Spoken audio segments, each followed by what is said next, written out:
Hey guys, Joester here. Welcome back to another video. So here I have the BenQ EX3210U. This is a 4K HDR 120Hz monitor, 32-inch, and also supports Freesync Premium. And in today's video, I'm going to share my own personal settings while gaming with SDR and HDR on the Xbox Series X and also on the PlayStation 5. So sit back, relax, and let's do this. Alright guys, so let's get right into the settings. I'm going to use the remote control that is supplied with this monitor, which is super helpful. Right here, as soon as you open, you have a lot of information. For example, 2160, 60 Hz, HDR is off because this game does not support HDR, and FreeSync Premium is on. And right here, you also have access to the color modes. Right now, I'm using my custom color mode. You also have access to audio, volume, low blue light, and let's go into the menu real quick. So right here in this menu, let's go into color mode because this is where we want to get more color modes. So we can also use game HDRI, which is sort of like a fake HDR, but what this does is just like increases the black levels and you lose a lot of details. So I don't like to use that display HDR. So I like to use SDR. You also have options, for example, FPS mode. So what I notice is that the picture is brightness is increased. Same with RPG, racing game mode is RGB, M-Book, and then we also have paper. But let's go into custom because this is where you get more access to, for example, light tuner. So in my case, light tuner, I like to use it in level 5. This is the option that I find the most attractive to my eyes. You can decrease this. Obviously it's going to get a little bit darker, but I think level 5, if you want to use that option, it works out for me very well. Color vibrancy or color vibrance, this obviously adds more color vibrancy or saturation. To me, between 10 and 11 works out really good. I like that. Let's go to brightness. I like to have it brightness or at 100%. That is just my personal choice. Contrast, this is at 55%. This is what I find it good. If you increase contrast, you'll start noticing some clipping on brightness on certain scenes. So I like to keep it at 55. Sharpness, I remove sharpness at all. We don't need sharpness in these games. BI plus, this is brightness intelligence plus. This is a sensor that this monitor offers. What it happens is that manipulates the brightness of the monitor depending on the ambient light. So I like to have control over the brightness, so that's why I turn this off. Over here in gamma, I have it at level 5. If you lower it down to, for example, level 1, you start noticing the whole picture gets brighter, but also everything looks very washed out. So I personally like to have it in level 5. Let's go here, color temperature. So you have 4 options. For example, normal. To me, normal, it's very similar to warm 1 on Samsung TVs. And then we have bluish, which is sort of like cool temperature. Reddish, to me, is more like a warm 2 on Samsung TVs.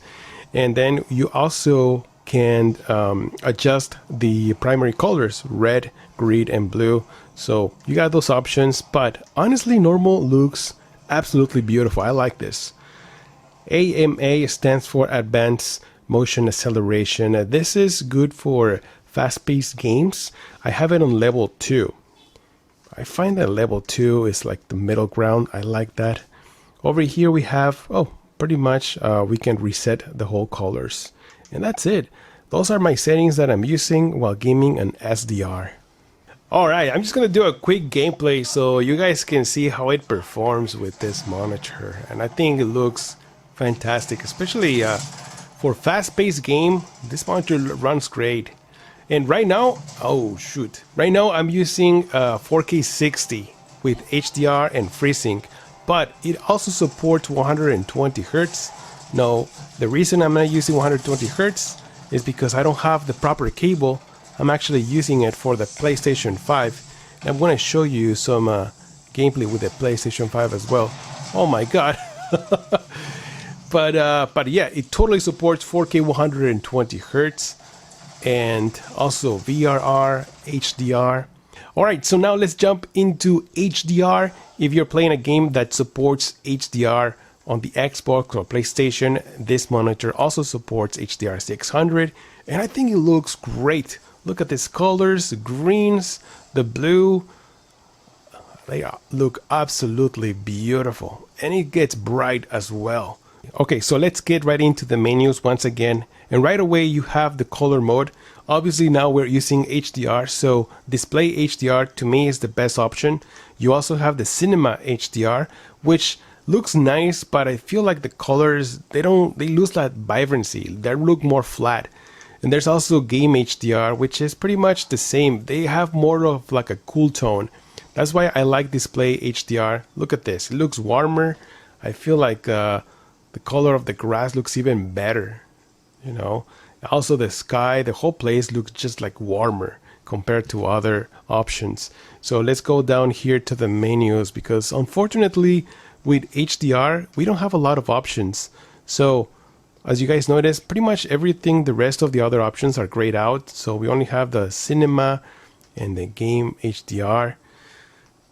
Well, let's just go to display HDR real quick. And then we have only access to, for example, sharpness, which I'm going to just remove sharpness at all. We don't need that. The rest of the options are just grayed out. We also have AMA, and I also have it at level 2. And then the backlight control, which is like local dimming, I have it turned on. Make sure you turn this on, otherwise the picture will not get as bright. Notice how dim it gets when I turn it off. I don't know if you guys can see that difference, but it does. Very noticeable, gets dimmer. And then we have the option to reset, though. I don't even know what we have to reset. There's no other options. Everything just grayed out, only backlight and AMA. Now if you switch to, for example, game HDR, we do have access to, for example, light tuner, and I have this one in -7. Let me see if what happens if I increase -7. Okay, so yeah, it gets just like bright, but no, the whole picture gets so washed out. So -7, there's a reason that why I have it like that.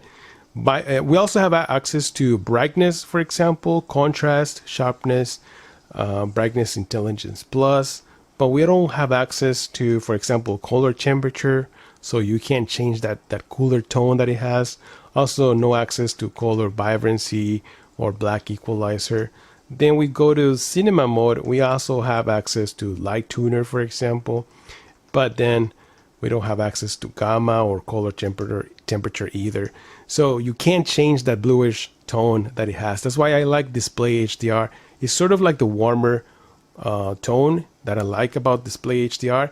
And besides, this is the original HDR that the game is actually supplying. You know, it's not any fake HDR or anything. This is from the game, so that's why I like to use it. Actually, I think it just changed right now because I didn't make the switch. Yeah, so let's use display HDR, and that's it. I also use the same settings if I connect my PlayStation 5, and look how beautiful this looks. I mean, colors do shine in this game, and it's very bright. I think with those settings, probably you get the most out of this monitor. This is HDR 600, and I think it's a well balance between brightness and colors, vibrancy. So if you want to connect your PlayStation 5 and play with this monitor, you can definitely use those settings as well. Alright guys, so one last thing I wanted to talk about is VRR. So now that we have VRR support on the PlayStation 5, I wanted to check if this would actually work with this monitor, and fortunately it does. So if we press the information button, here we can see 3840, 2160, 77 Hz, HDR is on, and also Freesync Premium is on. So I don't have the right frame rate. It doesn't display it. It's just showing like 77 Hz right now. It runs very well, but I'm happy to see that VRR is actually working. So yes, if you're looking for a monitor for your PlayStation 5 with VRR support, this is a really good option. Now, one of my biggest negatives probably is the price.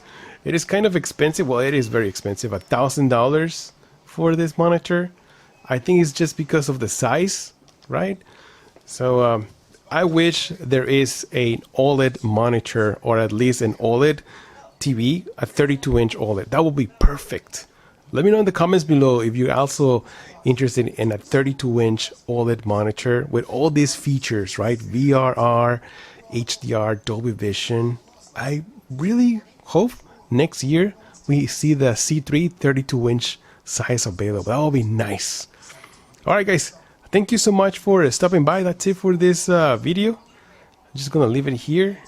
And if you like this kind of content, let me know in the comments below. And also leave a like and subscribe to the channel. I'm Joester, and I'll see you guys on the next one. Joester out. Let's go, Spidey.